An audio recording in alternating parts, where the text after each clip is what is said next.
Na pong pag-usapan, mga balitang dapat po ninyong malaman ngayong araw dito lang sa News and Views.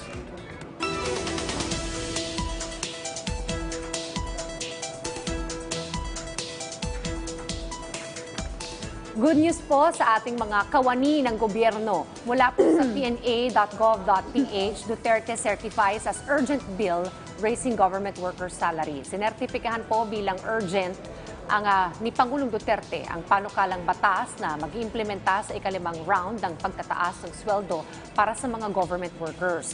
Sa ilalim po ng panukalang batas, ang salary adjustment po ay implementa in 4 tranches. Simula po January 2020, ang tataas po ang sweldo by average, weighted average of 23.24% kada taon hanggang 2023. Nasa 34 billion pesos po ang inilaan para sa Salary Standardization Law o SSL para po sa 5th implementation nito sa proposed 2020 national budget.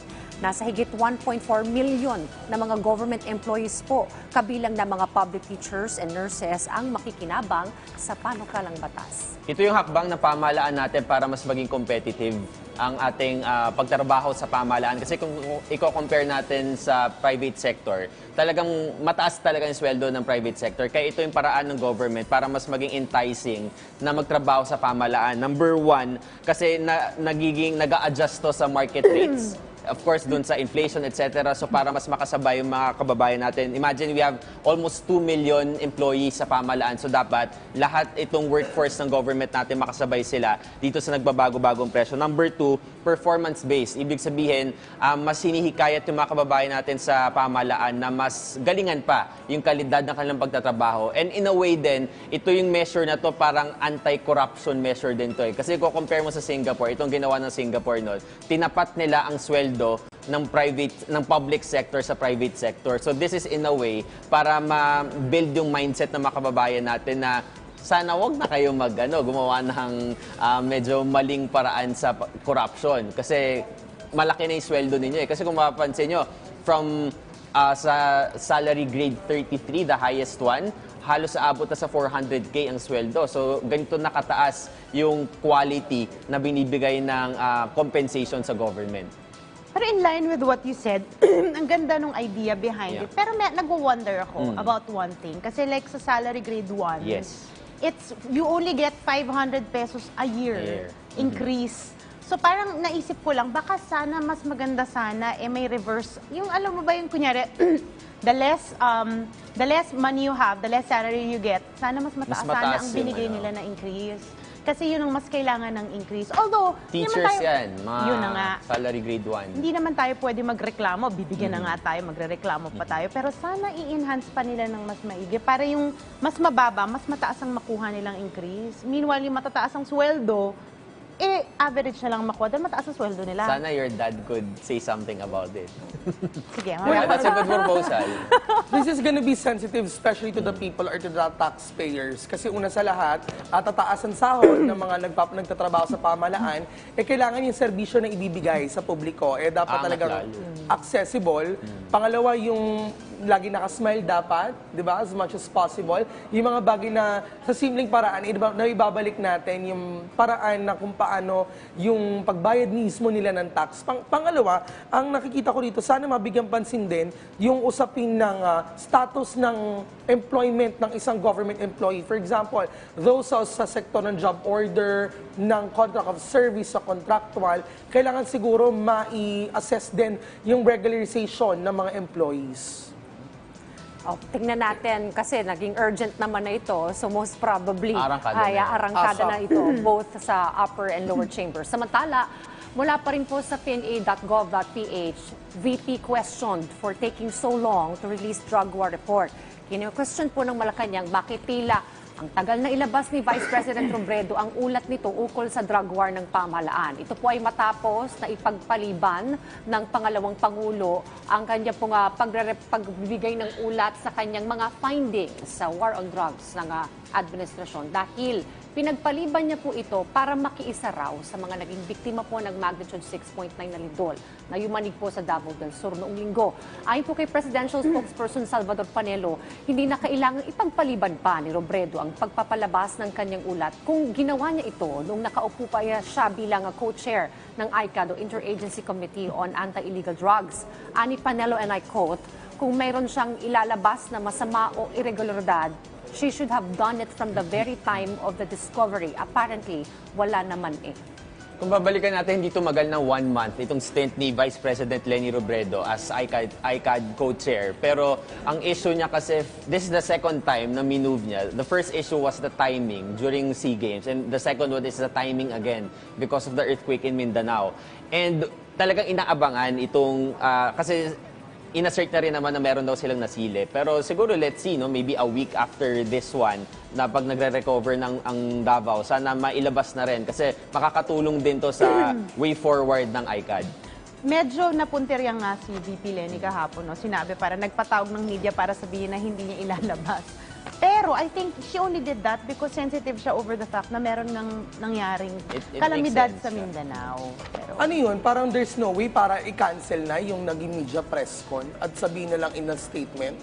siguro pwede naman. Pero Oo, siguro parang ginamit kasi- na rin niya yung kasi opportunity. imagine the expenses-wise, let's just clarify kung ito ba ay galing mismo sa Office of the Vice President na dapat sana naglabas na lang ng statement regarding this. That may be one point na nakita ng iba nating netizens. On the other hand, siguro, kay VP Leni naman, hindi niya agad siguro nasabi yung kanyang mga nadiscover during the time siya yung ICAD chair or co-chair dahil kailangan niya pa rin pag-aralan siguro in kanyang mga kasamahan. So let's see what's gonna be the progress ko after what happens sa earthquake sa Mindanao, if there's already the right time para mapag-usapan na at kanyang mabanggit o masabi o mapahayag kung ano nga ba yung kanyang nadiscover, kailangan malaman din ito ng publiko. Speaking of the earthquake dyan po sa Davao del Sur, maki-update po tayo sa pinakahuling sitwasyon dyan. Kasama po natin si Regine Lanuza, ang ating pong PTV Davao correspondent. Regine, kamusta dyan? Yes, Dayan, pagkatapos ng yumanig ng magnitude 6.9 na lindol, noong linggo ng hapon ay maraming struktura at kabahayan rin dito sa Matanao, Davao del Sur ang nasira na hindi na pwedeng gamitin. Isa sa struktura dito na nagtamo ng napakalaking pinsala ay ang Matanao National High School kung saan halos lahat ng kanilang building ay hindi na magamit.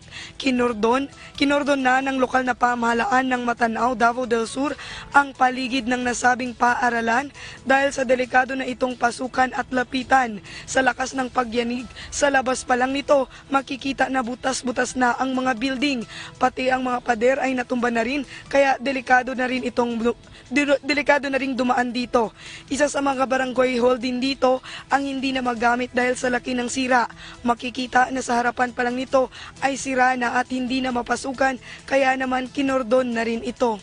Dayan, sa aking likod ngayon ay ating makikita ang mismong munisipyo ng Matanao, Davao del Sur at ating makikita na sira na yung mga pader nito at meron na ring mga gamit na nahuhulog. Kaya naman nagdesisyon ang lokal na pamahalaan ng Matanao na wag muna itong gamitin. At yan muna ang pinakahuling update mula dito sa Matanao, Davao del Sur. Regine Lanuza para sa Bayan. Salamat sa iyo, Regine Lanuza. Nag-uulat po yan mula sa Davao del Sur. Grabe, ano, itong epekto ng magnitude 6.9. Ang lakas rin kasi, oo. So sa ating pong mga kababayan dyan, patuloy pong inyong pag-iingat dahil possible pa rin ang mga aftershocks. Ayon po yan sa FIVOX. Maari daw mag-hit nga ng 5 ang magnitude ng aftershocking. So medyo imagine mo kung medyo nayanig na yung gusali, tapos ginalaw-galaw mo pa. Yan na nga ang ending natin. Lalo na ngayon si Banggabi, siguro isama na po natin sa dalangin natin yung kapakanan at yung kaligtasan ng ating mga kababayan na nasa lanta ng lindol dyan sa Mindanao. Hangad po namin na sana maka-recover agad at kahit pa paano ay maging merry pa rin yung kanilang Pasko. Pero pagka ganito, no, paano mo gagawing merry talaga yung pagse-celebrate ng Pasko? Lalo pa may mga naulat na rin na nasawi dahil dito sa pagyanig ng magnitude 6.9 na lindol. Ang daling sabihin na ilika sila at ilipat. Ang tanong sa